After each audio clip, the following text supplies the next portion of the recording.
За сина си правя комплект един за спалната. Може да го видите. Така изработен. Чакай да не го обърна на обратно. Ето. Колко е лекичко. Леки са, да. И са... Не, аз таката да го видите, просто обърна. Те са еднакво от двете страни. Няма абсолютно никаква разлика. Колко време ви отне да го направите този прекрасен? Ами, какво да ви кажа? Някъде около месец и половина. Много е трудоемко, много бавно става, но са много здрави. Ай, ти си много стръчна, бързо си го направила. Той е около 2 квадрата. Не е голям.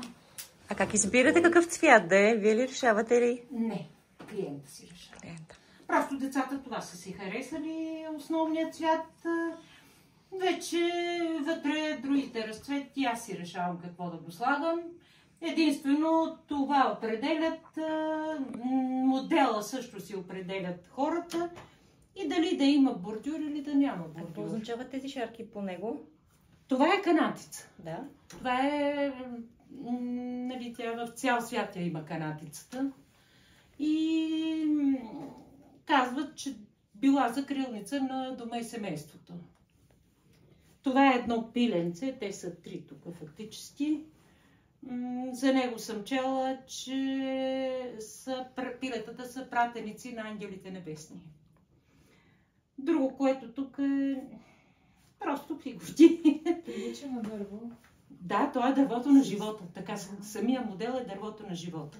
Разкошно. С плодовете, с листата, с всичко, както си е на едно дърво. А какъв материал ползвате? Само вълна и основата памук. Изкуствено, лично аз никога не ползвам изкуствено. Ако ще бъде вълнен килима, ще бъде вълнен. Това мога да ви кажа. И така. А преждата още ли се боядисва с броши? Не.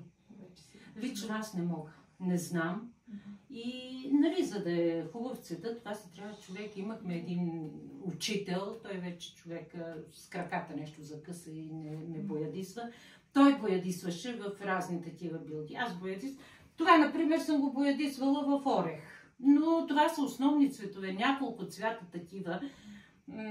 В орех съм боядисвала, в листата от дюла, ето тук в двора има дюла. Там излиза нещо подобно е на този цвят. Другото основно в химическа боя. А тази фигурка каква е? Прилича на нещо като чайниче? Да, прилича ми на чайниче и на мен. Просто такъв е модела. Хванете го спокойно, не се притеснявайте. Аз това направих, да. Ето. Защото Ина като каза, че нали... Аби аз имах някъде вкъщи една такава пътека, ама...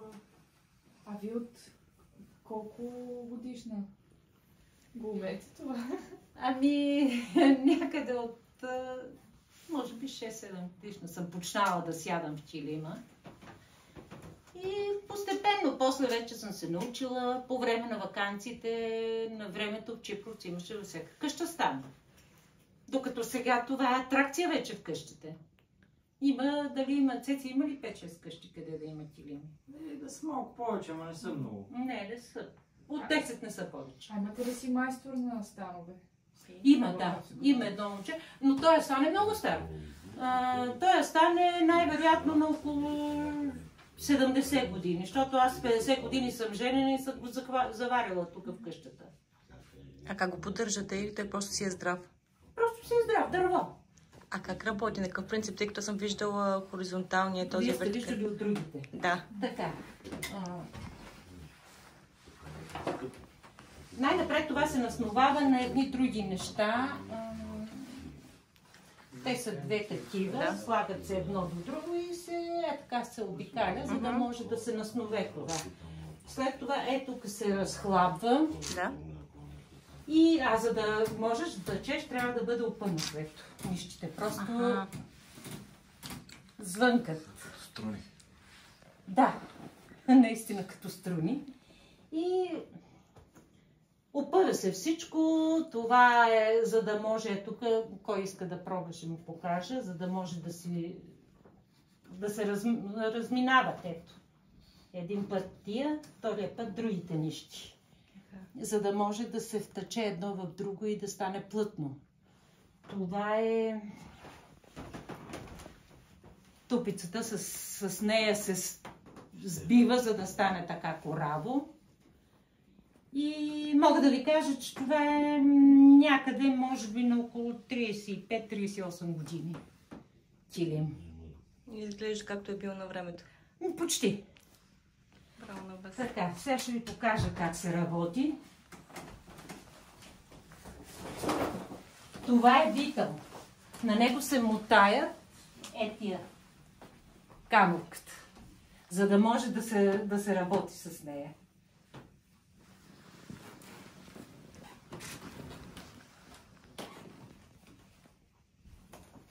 И да се скъса няма никакъв проблем.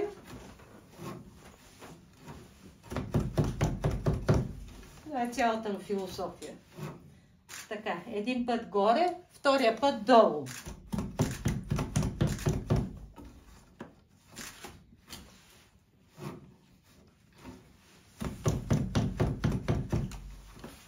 Сега тук, за да се оформи това нещо, вече си преценяваш колко пъти, в зависимост някъде пръждата може да е малко по-удебелена.